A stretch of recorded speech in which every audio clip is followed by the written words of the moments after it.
Someone can go to Lovable or Replit right now. Type, build me a vacation rental website with a booking form, and have something live in an hour. Our guest today has spent a decade building exactly that kind of website for STR hosts. So, is he out of a job, or has business never been better?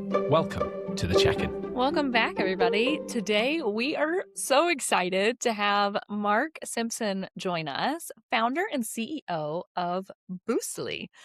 Mark, welcome. Thank you very much for having me. We made it. We finally made it after years. Mark, I had no idea you wanted to be on the show. That's great.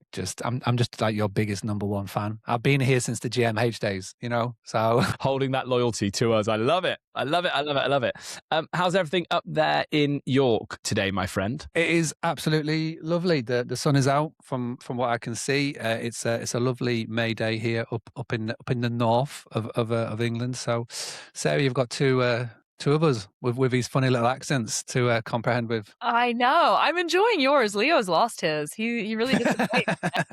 He's like a Southerner now. Full Southerner. I sound like I've been lost on an episode of Game of Thrones. I totally get that. But yeah, I'm here. Thank you very much. We're excited. We finally made it.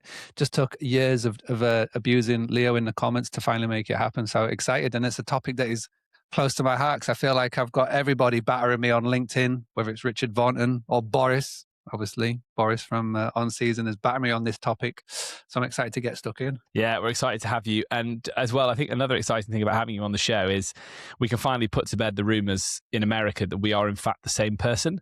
Because I can't tell you how many single times I've got into a really nice conversation with someone only for them to say to me, "You're Mark Boostly, right?" And I'm like, "No, I'm just a balding English guy. Come on, we don't all look the same." So that's great. So that is the number one reason I wanted you on, Mark. So let's hope this show goes far and wide and we can put those rumours to bed. Absolutely. You're right. Today we're talking about an incredibly interesting topic. Before we do, can you just give us a bit of a summary of you, your journey in vacation rental, and a bit about Boostly? Yeah, 100%. So as you can tell from this accent, I'm from the north of England. I grew up in a 200-acre farm stay bed and breakfast in a little town called Scarborough. I did my best throughout my teenage life to try and escape this hospitality business. I spent 10 years coaching soccer in America, had an amazing time doing it. I got to 25 and my parents were like, "What are you doing with your life? Get back here, get back to the farm, get back into the family business." 2011, came back in, and then for basically 5 or 6 years, helped them grow it, me and my wife and my eldest. And then in 2016, I had this idea to start up a Facebook group called the Hospitality Community that's still going to this day. And the goal of that Facebook group was to help local hosts in the area with direct bookings. Because I was starting to attend these local association meetings and I could notice in the room there was people complaining about, Booking.com, complaining about Expedia and this little plucky upstart called Airbnb. And I was like, well, we're at 80% direct. This is what we're doing. And everybody was just like, well, I want to know more. Started this group. That group turned into doing websites. And here we are to today, 2026. And we've got over 2,000 Boostly websites out there in the world, which is great. We generated over $1 billion in bookings over the last 10 years for our members, which is great. And just very fortunate to be able to travel the world, speaking at events, getting mistaken for Leo Walton of Truvy. And here we are. It's so interesting because the channel mix has evolved over time. It started off with everyone just sending out brochures. I talk about this all the time. That's I'm sure, Mark, you're old enough to remember it too. When you first did a family holiday, you went into the travel agents and looked through a brochure and then picked it. Or you found something in the paper and you went back year on year because if you'd hit gold and you'd found a place that was worth going to, you wouldn't risk it. So you'd book it at the end of your holiday. We now know booking windows are shrinking in the most part. People are looking for different experiences. And e-commerce and the Airbnb, Booking.com, Vrbo section of things. It feels like now we're at another crossroads with AI. And the constant here, ironically, is the direct booking movement because, that tastes change and things have evolved, as we've said, but that desire to own your own distribution has never been stronger. What's your thoughts on that? Yeah, I feel like what has happened over the last couple of years, since ChatGPT became so popular, I think everybody has just sort of started to vibe with it and sort of to work with it. And I feel like it's become a better version of Google. I don't know about YouTube, but the last time I did a Google search was like 2025. I don't think I've done a Google search this year just because now I use these AI tools to be like my source of whatever it is. And When it comes to accommodation and how we run our businesses, a lot of people are sort of adopting more of these tools in. I think every company that I know in our space has got AI in some way, shape, or form built into it, whether it's a nice little domain at the end or if actually are doing it for reals within it. And because of that, there are so many things that are in our hands. And I've said this in the past, and I've said this recently on stage at London, that with hospitality owners, I think about the ones that I helped in 2016. They always come to me and go, I want to make more money. I want to get more time back in the day. I want to do X, Y, or Z. And they always said to me that the reason why they couldn't achieve those goals was I don't have the time. I'm busy running this hospitality business. I haven't got the money or I haven't got the knowledge. And I feel for the first time since I've been doing this, all of those excuses get knocked out the park because with the tools that are available, they're very cost effective. You get a lot of time back if you use them right, and knowledge isn't a reason anymore because you can just literally copy and paste anything, put it into Claude or ChatGPT and say, do this for me or figure this out. And so it's exciting. And what does that mean for the book direct movement? Who knows? We're sort of still very new to it all.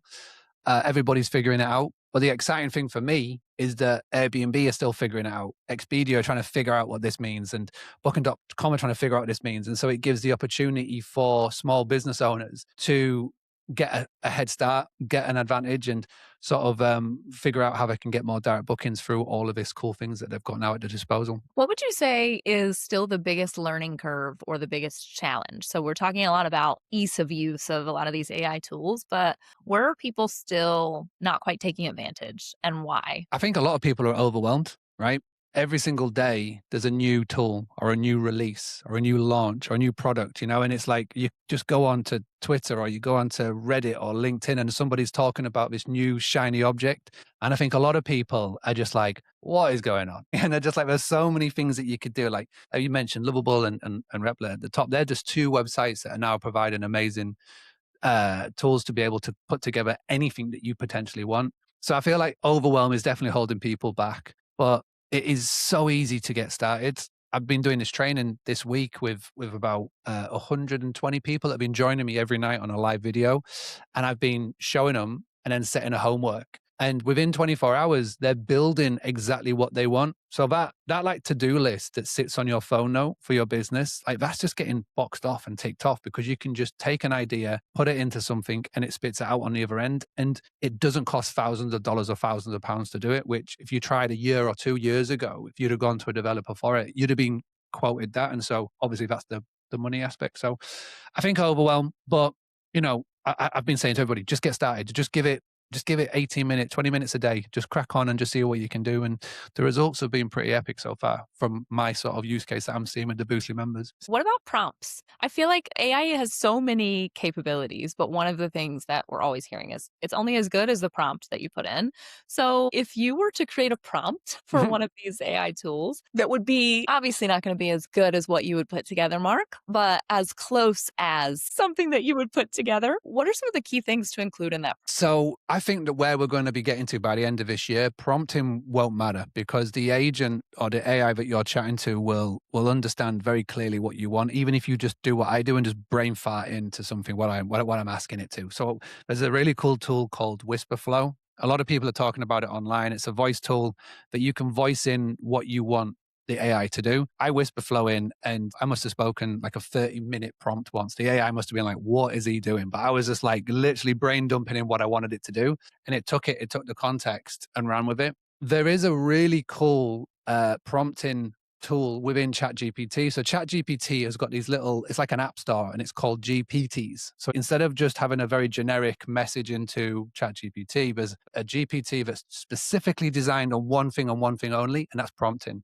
And the most popular used GPT, if you go into the GPT store on ChatGPT, is this tool called Prompt Engineer. And I still use it to this day. So even if I'm just voice or brain dumping into AI what I want it to do, I will go and use that because it takes my brain dump and puts it into a very nicely put together prompt that you can then feed into Claude or Lovable or wherever. But I think the main thing to get from this and from this little segment is that no two AIs are the same. So Sarah, like what you want and what Leo wants and what I want will be different. I think comparisonitis within this world at the moment is massive. You're sort of going, well, I want what they want. I want what these want. I think what's really important is that no two AIs are the same. It's like raising kids. No two kids are the same. And you just got to literally get in and you just got to go, right, well, this is what I want to get out of it. This is what I want. And you're just going to help me do it. And if you can specifically speak to that AI of whatever you're going to use, whether it's chat or Claude, and as long as it knows what you want to do, then that's a fantastic foundation to have. So just prompting it, dumping it in there, and using it for what you want it to do, I think that's really key at the moment. What about cross teams, Mark? So we talked a little bit about how like your AI is going to get used to you. It's going to get used to your voice. It's going to get used to what you want. And obviously what it would suggest for Leo is probably different from what it suggests for me. What can you tell me about cross functional or cross team usage of these types of AI tools? So we've been doing that within Boostly. So obviously we've got 25 members of our Boostly staff that we have, and we're virtual. So we're all over the world. And what we experimented with at the start of the year was going onto an enterprise account within ChatGPT. So instead of just me having my personal account and Sarah, you having your personal account, Leo having your personal account, we've got put on an enterprise. And so what that means is that you all have your own singular accounts on ChatGPT, but because you're on an enterprise, you're all fed into the same system. So when we're using it, the main like Boostly enterprise version of ChatGPT, everything that we do, yes, is speaking to us in terms of what our department's doing, what our personal goals are, etc. But we can all tap into the one centralized Boostly enterprise account on ChatGPT. So that means that whatever it is doing, I go and set the Boostly enterprise goal levels. And so whenever we are working in our day to day, yes, we're chatting to our agents and what we're doing, but we can all feed off each other's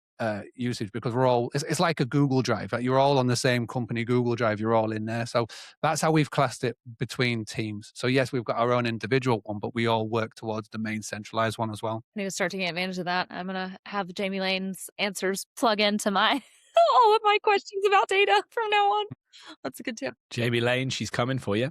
Let's talk about AI website building tools. What's your opinion of the tools that are out there on the market today? Yeah, I mean, the one that people most use is Lovable. That's the one that I see most people using. So Lovable. And there's obviously Replit as well, Replit. And both of them are just so simple to use. And so many people now are creating really cool tools within it because it is a case of where you can go onto Lovable, have an idea, prompt it in or brain dump it in, and it will spit out a pretty decent website or app or solution or tool for you on the other end. And again, it doesn't cost a lot of money. It's like $20 a month if you want to go for the paid version. And it, again, doesn't take time. It's because of that, it's becoming really popular. And we do have a lot of people come to Boostly. So they book a call to speak to us because obviously they want help with their direct bookings. And a big part of what we do is we help you build out a very effective WordPress website. And they jump on the call, and I've seen the call recordings where they go, listen, I don't need you, I've got a website. What I say about these AI website building tools is they look really pretty, right? It's like looking at a Lamborghini or a Ferrari. But what's really important about these cars is if they haven't got an engine, they're not going to go anywhere. So at the end of the day, if you want more direct bookings, you need an engine to get you from A to B. An AI building website like a Lovable, a Replit, or whatever there is out there at the moment, it's like looking at a real nice Lamborghini or Ferrari, but it hasn't got an engine, right? So the engine is very important. And that's all the bits behind the scenes that nobody really takes into account when building out these websites. And that is really what we do. And the engine in this case is the booking engine. So it's the thing that takes a user from your homepage to your listing page to check out. And it's got to be able to sync and talk into your PMS of choice. So does it talk to whip listing? Does it has all the things that's going on? And that's really what we're providing. We're very lucky that over the last 10 years, I've been able to make these relationships with all the cool PMSs that are out there. And we have got these private integrations that we can have that engine. And that's what I say to a lot of people. And once they understand that, and once we get going, and once we show them our framework and everything, then that's what they really do then get when they come to Boostly. So that's the best sort of description that I've had at the moment of describing these AI website tools and builders. You mentioned something when we were prepping for this, something about vibing. Tell us a little bit more about that. And also, I'm curious, when somebody comes to you and they've got a website built, what's similar about those things that have been created using some sort of AI, and where do they differ typically? Yeah, so vibe coding, I know we were chatting beforehand about what it actually means. It is actually now an official word, I believe, in the English language. I think it got added last year. I think it was like the word of the year. And vibe coding is literally what we're talking about. with tools like Lovable or Replit. Like I can have an idea for a website or something that I want to put together, and it can be for anything. One of the most common use cases I have seen is people creating digital guidebooks. So in the past, they would go pay a subscription with a third party provider, like, $19, $20 a month for a digital guidebook that they would give to guests when they are checking in. Now, you can go onto Lovable, onto Replit, and just vibe code and just say, hey, I want a digital guidebook that I can give to my guests. You can put a screenshot of your branding onto this tool and just say, create it. And if you've got a PDF, say, of your existing guidebook, or if you've got anything that you can give to it, the data, it will literally spin and spit it out. That is the epitome of what vibe coding is, right? And for solutions like a digital guidebook, it is so easy to be done with because it doesn't need the engine. It doesn't need the Lamborghini engine to then do anything, right? It literally just has to be something that you can hand to a guest for one of your many properties that will give them all the information like they need, like, Wi-Fi or things to do in the area. That is vibe coding 101. That's where it's like ideal. And this is where we're seeing so many Boostly members are saving a ton of money at the moment. Like we're talking hundreds a year by not having to pay for these third-party solutions. And those are the solutions that I see that are going to go from our industry first. I was at the Short Stay Summit last month, and I was talking to a few people, and I was saying it'll be really interesting to see who is going to be back this time next year with their solutions and their tools. And you sort of look at those sort of people that are out there who are doing that solution that you don't need the engine. They'll be the ones that will go first, because hosts are now literally realizing I can go onto this site, vibe curb something, and it spits it out the other end, and it's going to impact and help their business. It's very interesting. The most important part of having a direct booking website for an SDR host is that people can find it. So again, back to the idea of the digital guidebook. You send your digital guidebook to your guest. That's it. They start using it. It's very two-dimensional. How's your sector, so let's say the website, the SDR website building sector, changed in relation to AI? Because clearly now a lot of people's search journeys are starting on an LLM. They're not starting on Google, right? Yes, and I tell you who'll be a really good guest to have in the future on this is Gil from Crafted Stays. He's going all in on his AEO or GEO, or basically AI search engines, because obviously for so long, SEO was a massive factor of that, right? If you want to run a search to get your property found, you would rely on SEO or, paid ads to do it. I always laugh and joke because we get hosts come to us and they start talking about SEO, and they're like, I really want to do this SEO. I want to come top of Google, yada, yada, yada. And I go, brilliant. What does SEO mean? And they haven't got a clue what SEO actually stands for. But now it's all changed. And now you're right. Like people aren't so much going to Bing or going to Google to start their journey on how they're going to discover accommodation. They're going to ChatGPT, or they're going to Google Gemini, which is like their agent, their version, their AI search. And I think like Gil would be able to expand it a whole lot more than I have. But from a very simplistic point of view, how do you get seen on these LLMs? Very simply, you just got to make sure that your business, your brand is as mentioned as many websites as possible, and spoken of it in a higher way. So basically reviews. It's the simplest thing. Like if you can be featured on many of these listing sites and websites and have reviews on there that are speaking about your brand and your business in a positive light, then the AI will notice that and it will feature you. There's been blog posts and there's been LinkedIn posts from loads of people who are very clever about this topic, and they say, where is AI getting its sources from? And it changes a lot. Like it was Wikipedia, but then it's changed a little bit. It was Reddit at one point, which was bizarre. At the moment, it's YouTube, right? So if you've got a YouTube channel, right, and if you've got a lot of videos on there, a lot of people mentioning you on there, whether you've worked with content creators or you've got your own channel, then that's helping. But honestly, it changes all of the time. So the message that's being passed down from the people that are much cleverer than I on this is just make sure that your information is on as many sites as possible that are out there. Obviously, the big OTAs is a great place.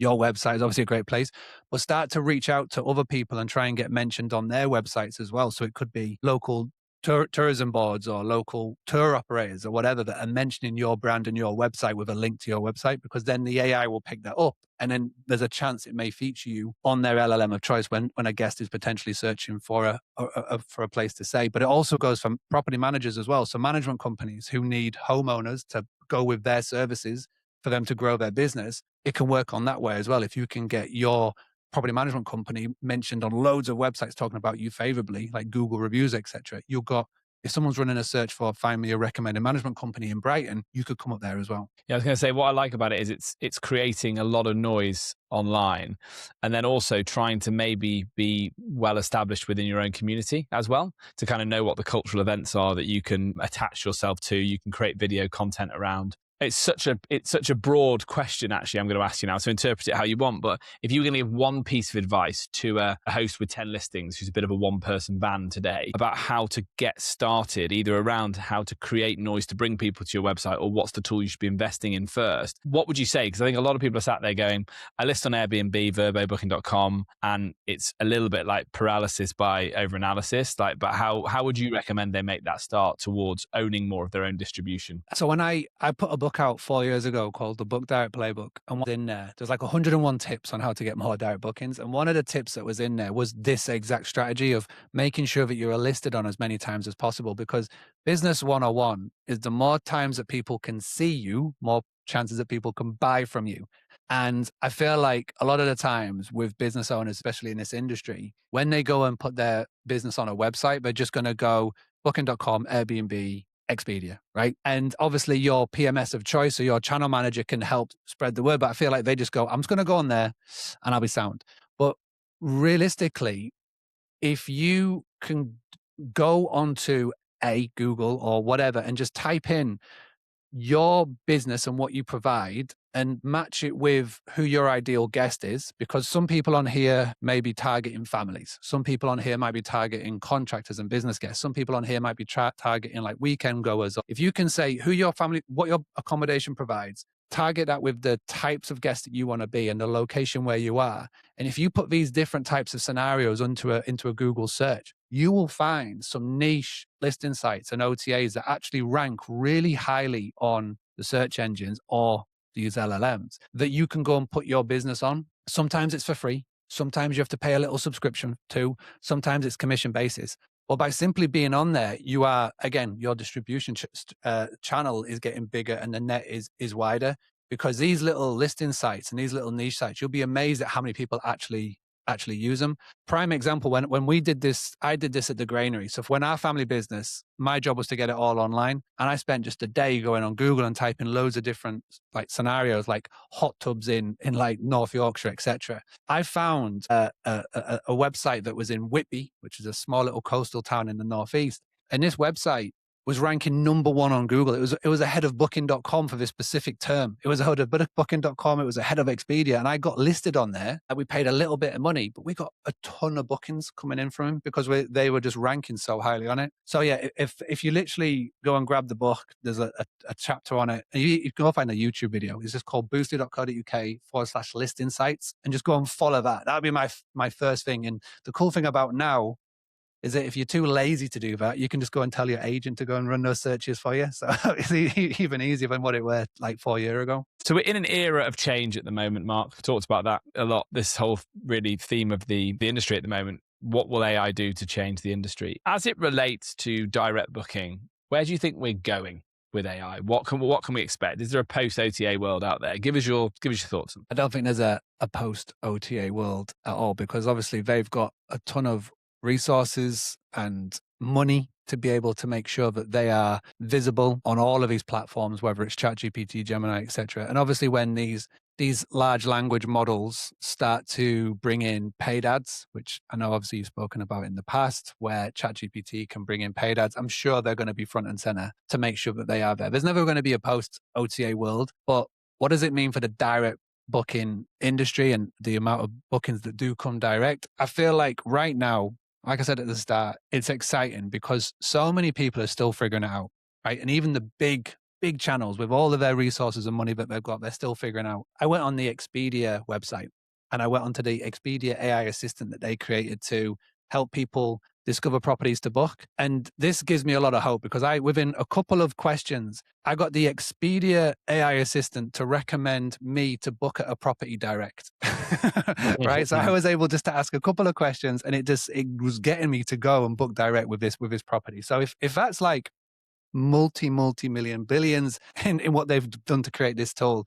And little old me can go and do that. Then it gives me a ton of hope. And for the industry, for everybody doing direct bookings, whatever mode or way you are doing it, I've got a lot of hope. It'd be really interesting to see in a year time or 2 year time when Mr. Jamie Lane is dropping his numbers on podcasts and giving like how we're doing as an industry. I'm excited to see it. And hopefully, the only way we're going to do this isn't by like one person doing it. It's a collective host going, I can do this. I'm going to eradicate this time, money, knowledge notion out of my head, because the only thing that's really stopping small business owners is their imagination. And this is why it's amazing to have these tools available to everybody. The only thing I want them to do is just get started. If everybody can do it and if everybody can crack on with it, it'll be really cool to see what sort of percentages of direct bookings are coming in years or 2 years time. Thanks, Mark. And what I think is so exciting about that is if we can liberate people from the hours required in order to get this stuff done, that's what you're saying AI can do for them. It does allow people to focus more on the hospitality and the execution, because we want the best properties, the best hosts to win, because that's best for the industry. And that showcases what our industry can do. So that's what excites me. You want to try and link the customer with the accommodation that most suits them, so they can have this incredible experience. They're not just playing it safe and ending up somewhere because it was sold to them. We want them to be able to find the realities, a bit like what you were saying about that OTA that you started using that brought you those bookings. You want that guest who's searching for hot tubs in Whitby to come and find your place and have an amazing experience, because that's what gets them coming back next year. Won't be necessarily to the same place, but it'll get them coming back to the industry next year. Alrighty. I think we did it. We nailed it. I mean, we did it. Mark, thank you so much for giving us 30 minutes of your time, your expertise. Will you come back on? Is that an offer? Do I have to do years of trolling in the comments to make it happen again? How much bullying do we have to do to get you back on? Now it's our turn to bully you. Now that you're like recording on a Thursdays and not on a Fridays and pretending it's live on a Tuesday, I'm here. I'm all in. Friday is obviously my daddy-daughter day and I'm off. But Thursdays, I'm ready. Whenever. I'm ready to come back. Love that. Well, look, AI is a moving target, so we definitely want to keep talking about it, and the website and distribution game as well. Thanks so much. Look, if people don't know who you are, obviously they've been living under a rock if they don't, but tell them where they can find you. Well, on Instagram, it's Boostly UK. Come on over and say hi. And LinkedIn is just type in Mark Simpson Boostly or Mark Boostly, as everybody seems to know me of. I do have a last name. It's not Boostly. Yeah, come and say hi. And if you want to book a call with us and, you can show us off your vibe-coded website before we actually talk sense into you and you can get one of the Boostly websites, it's boostly.co.uk. Come and have a chat. Amazing. Love it. Okay, and to all you at home, if you've enjoyed today's show, please hit like, share, subscribe in all the usual places, and we'll see you again next week. Thank you.